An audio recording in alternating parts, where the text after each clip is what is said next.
Now, the most significant deficits in teaching personnel are concentrated in Sub-Saharan Africa, posing a significant risk to the continent's development. Now, this is all according to data from the Unesco Institute for Statistics. The region requires approximately 17 million teachers in total to realize the goal of universal primary and secondary education by the year 2030.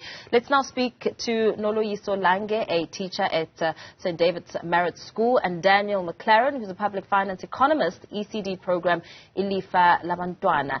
Very good, is it afternoon? Afternoon to you both. Welcome. Thank you so much for your time.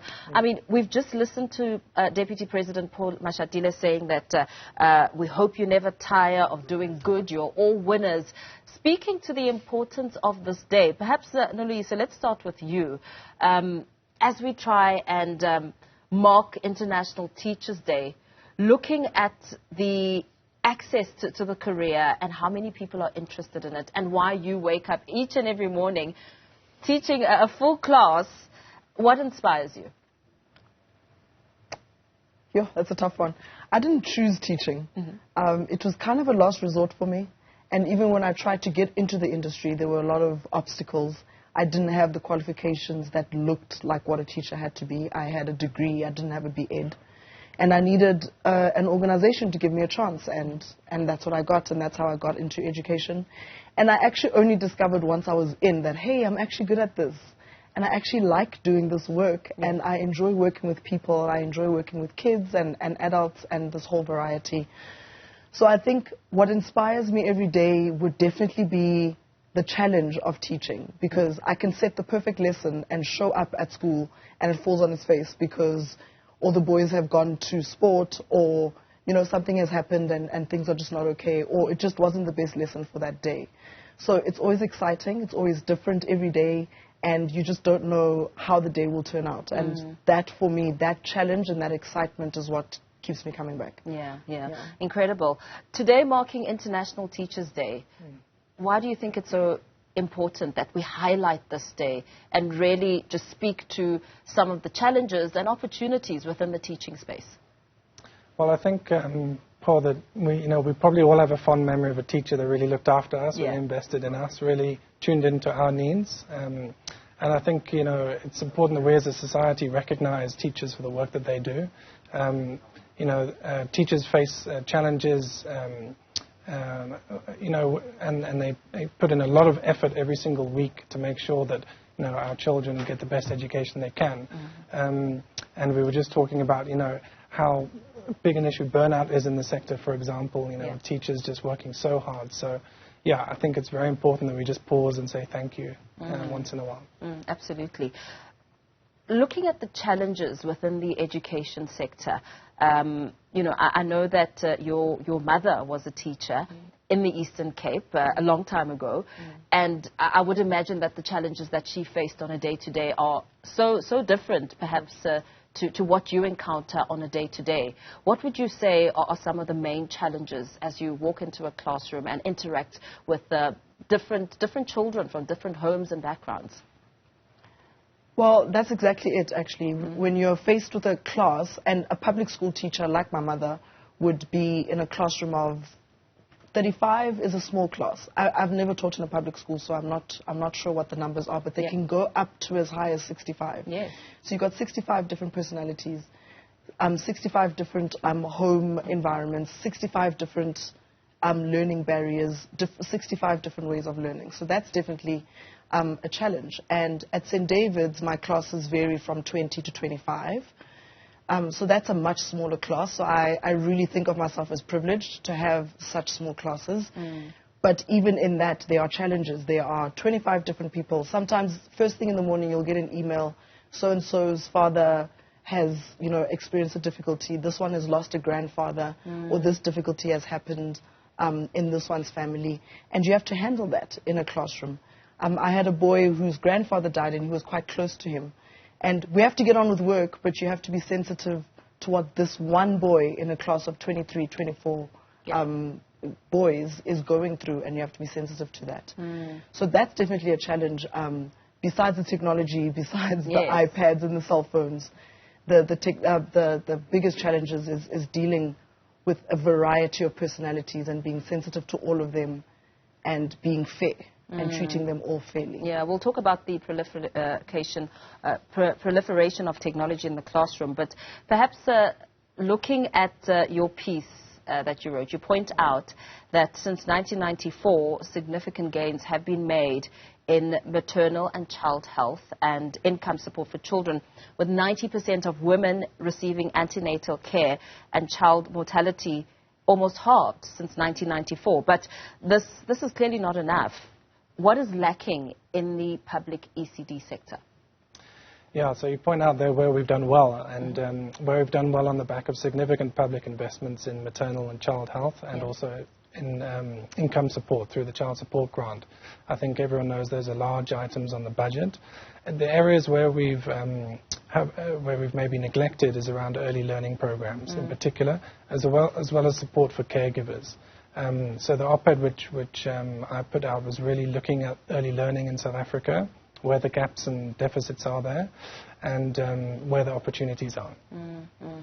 Where could they be in assessing it and trying to find out what gains can come from this? So, there's a huge difference between a child who is adequately nourished, who has access to quality daycare and early learning opportunities, and a child who isn't. And we can see that throughout people's lives. So the circumstances that you're born into are the best predictor of where you will end up in your health, your income, your job status. With early childhood development, we've got an opportunity to intervene in the first 5 years of each child's life. And the opportunity is really the fact that we're currently only spending about 4 billion rand per year on this sector, on early learning. And this is through a subsidy per child of 17 rand per child per day. That pales in comparison to spending on basic and higher education. It amounts to only about 0.1% of government expenditure. So we put a funding proposal together where just increasing spending initially by 700 million rand on the early learning subsidy would increase the value to 20 rand, bring an additional 300,000 children into early learning programs, and over the longer run, we've got a funding proposal to actually increase access universally across all children to quality ECD, and this would cost about 3 billion rand per year. But I think the critical thing is that there's lots of spillover benefits and opportunities throughout the economy, throughout the society of these investments. Absolutely. Just coming back to you, Noloyiso, we touched a little bit on technology and how that's going to shape future classrooms. Is there concern about the impact of artificial intelligence, the way that this will now allow students to operate in classrooms?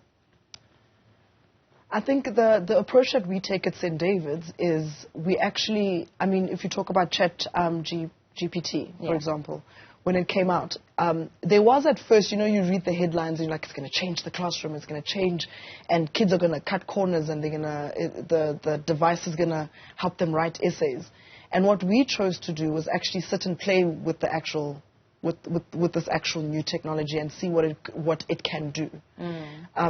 So I think that's very important when we're looking at technology in the classroom, is actually, before saying that it's bad for the classroom, let's have a look at what it can do.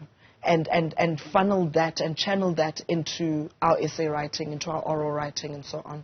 And what we've actually found, when I played with it, I discovered that ChatGPT will write the thing, but it won't be very good quality. It takes away my voice, my personal voice, and my style of speaking. And it gives eloquence, but it's not good. It's not well written. And it doesn't follow the structure of an essay. For example, an IEB literature essay. It doesn't follow that structure. So it'll write the essay for you, but when it produces the work and you get marked according to a rubric, it's not that great. So let's find other ways of using it. I think what's very important is not just to say, no, we can't use that new technology, we can't use that thing, we need to make it old school. There was a time where we used to have these boxes where they walked into classrooms and they would put their cell phones in there. And now, what I do in the classroom, for example, boys are always on their cell phones, and I go, I also struggle with that. So then I say, what I do is when class starts, I put my cell phone in the drawer. Because I've read somewhere that it's not about taking away devices, taking away the technology. It's finding ways to use them well. So knowing that my cell phone distracts me during class means that I need to put it away during class. And how then do you teach children with the resources at hand and the availability of, system drafting out a whole speech or whatever project is needed? How then do you teach the children to merge the two and add your own voice, use the information, because we'll continue to research. University level, there's always research, there's always chance of plagiarism. In many workplaces, even here in the newsroom, we have to be very careful with that. How do you teach the children then to now merge the information and come up with a unique, authentic piece? So what I'm discovering about teenagers is that they're lazy. So when they hear about an AI thing that will help them write an essay, they're not thinking about how is it going to make my voice sound better, how am I going to get the thing done?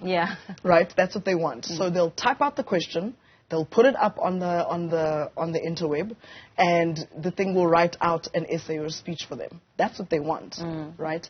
So for me, the conversation that I have with them is once we get into that conversation of let it merge, and once you go blah, blah, blah, and you talk about their voice and you talk about their style of writing, they go, you know what, I'll just write the speech myself, like a lot of the times. And most of the boys that want to try and use the device will actually work on it. We've actually had them print out a report of how they got their research from using that AI space. How did they actually use it? What kind of questions did they use to inform their essay in order to write their essay? So that's just a way of not making the new form of technology like a monster and a bad thing. It's something that we can use. It's a tool that we can use. You'll still get the boys who will type out the question and it'll spit out, and they are telltale signs. So, for example, ChatGPT is gender neutral. So the pronoun it'll use is they. So immediately when a child gives me a piece of writing that uses they, and there's no he or she, I'm like, you use ChatGPT, and you'll be shocked. How do you? How do you even? I'm like, I'm not an idiot. Being ahead of the game. Okay. We don't have much time, but I really wanted to get this across to you around the topic of public funding for early learning programs amounting to 4 billion rand, or perhaps 0.2% of government expenditure. We know that it's looking at 310 billion rand on state schools and then comparing it to the 136 billion rand on post-school education and training. There comes the question around consequences when you look at ECD centres originally being placed under social development. Speaking now to policy change, should policy changes be enacted to increase spending on ECD? What needs to happen in that space? Yes, we think so, and that's where there is an opportunity. So, the spending that we do on basic education and on higher education is incredibly important, but it's after the fact, and it's after the first 5 years of life. And that's where we can actually make the most cost-effective interventions in children. So, yes, we currently have a situation where only 2 out of 10 children in low-income families are accessing an early learning program. So we need to increase that. We've got a situation where about 1 in 4 children are stunted, according to the latest data, and that has lifelong consequences. And these things translate into school, and they affect school readiness. And we can see that those are the same children who are struggling in school, struggling to concentrate, dropping out of school. We have a dropout rate of 40%, and then not having the skills to contribute in the economy and access good employment opportunities. So we're at a very low base, but that also means there's an opportunity, even when resources are constrained. If you just look at some of the opportunities, for example, the 3 billion rand a year, which I talked about over a 20-year horizon, so that would result in significantly improved paying conditions for the ECD workforce, who are mainly black women, and 90% of whom are earning less than the minimum wage of 3,500 rand per month. It would also result in an additional creation of about 300,000 jobs, and those would mainly also be taken up by black women, and provide a significant boost to township and rural economies. But if we're thinking about fiscal sustainability in the long run, having healthier children who are able to not have to repeat grades and undergo remedial education in school, who are able to go all the way through to university, this has huge benefits for society overall. And we can see in countries where there's better provision of early childhood development, there's also less crime, there's less social problems, and also less need to provide welfare and support to people when they're older because they were supported when they're younger. So you get the best value for money at the earliest stage of life. Yeah, absolutely. Thank you so much. Let me thank you both for coming in studio to speak to us. Noloyiso Lange, who's a teacher at St. David's Marist School, as well as Daniel Mclaren, who's a public finance economist at ECD program Ilifa Labantwana.